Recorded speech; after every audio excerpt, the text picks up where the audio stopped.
Bonjour à tous, regardez comme il est splendide ce château de style Renaissance. On est à Bussy-le-Grand, en Côte d'Or, en compagnie de Yannick. Bonjour, merci d'être avec nous. Bonjour. C'est la demeure de Bussy-Rabutin. Oui, effectivement. Et cette année, le 4e centenaire de la naissance du comte Roger de Bussy-Rabutin, nous allons effectivement proposer au public de nombreuses animations, notamment des concerts, une saison musicale avec 4 concerts de la famille Artise. Nous allons également recevoir Jordi Saval qui va nous faire l'honneur de sa présence pour un concert aux Journées du patrimoine. Nous avons également toute une saison organisée autour d'expositions diverses, l'une liée au cinéma, au costume de cinéma, qui débutera fin mars et qui sera relayée ensuite par une exposition organisée par le château de Versailles sur le cabinet des beautés, puis en dernière partie d'année, une exposition liée aux correspondances. Voilà un programme très chargé pour ce 400e anniversaire de la naissance du comte qui est venu donc ici en exil, passer globalement la fin de sa vie. Oui, une grande partie de sa vie, oui, la fin de sa vie, il y est resté 16 ans, effectivement, et il nous a fait l'honneur de nous laisser ce décor fabuleux que vous pouvez découvrir chaque jour. On va aller découvrir justement ça de l'intérieur. Cette fois-ci, on va tenter de comprendre pourquoi Roger de Bussy-Rabutin a été exilé ici.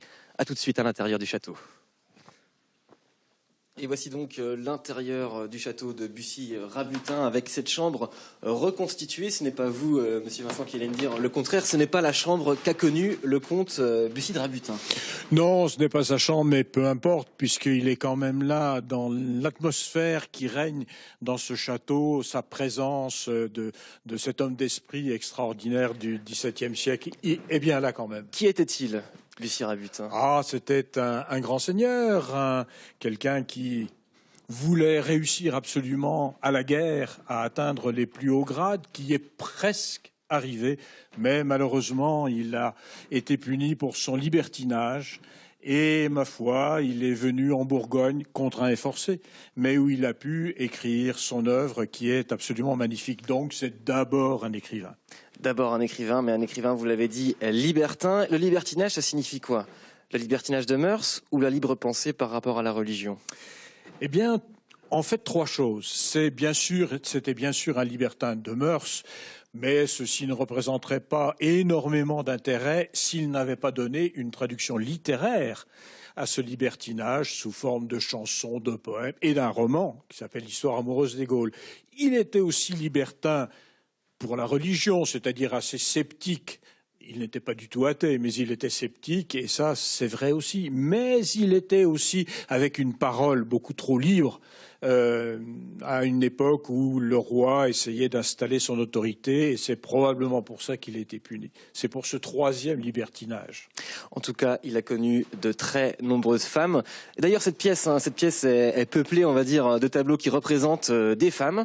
On va aller s'approcher, si vous voulez bien, par ici. Si vous voulez bien passer le micro à notre ami Christophe Blanqui. Bonjour et merci d'être avec nous, monsieur Blanqui. Vous êtes historien. Vous vous trouvez devant un triptyque, 3 femmes. Qui sont-elles? Ces 3 femmes sont 3 femmes qui ont beaucoup compté dans la vie de Bussy. Nous allons commencer par Louise de Rouville, sa seconde épouse, qui ne vous semblera pas la plus charmante des 3, mais qui était en fait un esprit très fin, très subtil, qui a composé des vers comme Bussy. On a des chansons, des poèmes d'elle, et qui a surtout été fidèle dans les épreuves. Elle l'a beaucoup soutenue. La 2e femme importante est Madame de Sévigné, sa cousine, de laquelle il a été légèrement amoureux, et comme elle n'a pas répondu à ses avances, il a fait d'elle un portrait assez sévère. Mais il l'a largement dédommagé parce que c'est lui qui a fait connaître c'est la plus grande épistolière du XVIIe siècle après Bussy, et c'est lui qui l'a fait connaître en reprenant ses lettres dans les recueils de lettres qu'il a montré à Louis XIV. Et une partie des lettres de Madame de Sévigné était destinée à Madame de Grignan, sa fille. Et si la caméra veut bien se lever, il a aussi écrit Bussy à Madame de Maintenon. C'est un portrait par Mignard. Madame de Maintenon qui était l'épouse morganatique, d'abord la maîtresse et puis ensuite la seconde épouse de Louis XIV. Et c'est elle qui a aidé Bussy à rentrer non pas en grâce, mais qui qu'il a aidé à décrocher ses ultimes faveurs. Alors, à propos de ces faveurs amoureuses, Monsieur Blanqui, vous avez écrit un ouvrage qui s'appelle L'Exil illuminé, paru tout récemment aux éditions Abordables. De quoi vous parlez dans ce roman historique ? Je parle d'une passion de Bussy pour une jeune femme, une femme mariée, et que son mari éloigne de Bussy. Mais Bussy arrive à la reconquérir en feignant d'être amoureux d'une autre femme, à sa manière libertine, et il arrive à obtenir et le bonheur et le pardon de Louis XIV, parce qu'il se retrouve finalement à Paris une fois que Louis XIV l'a rappelé. Voilà, c'est une histoire d'amour-passion, comme Bussy pouvait en éprouver. Il en a beaucoup souffert, comme on le voit dans le château. Merci beaucoup pour aller plus loin. Donc, je vous conseille cet ouvrage, L'Exil illuminé de Christophe Blanqui, à l'occasion du 400e anniversaire de la naissance du comte.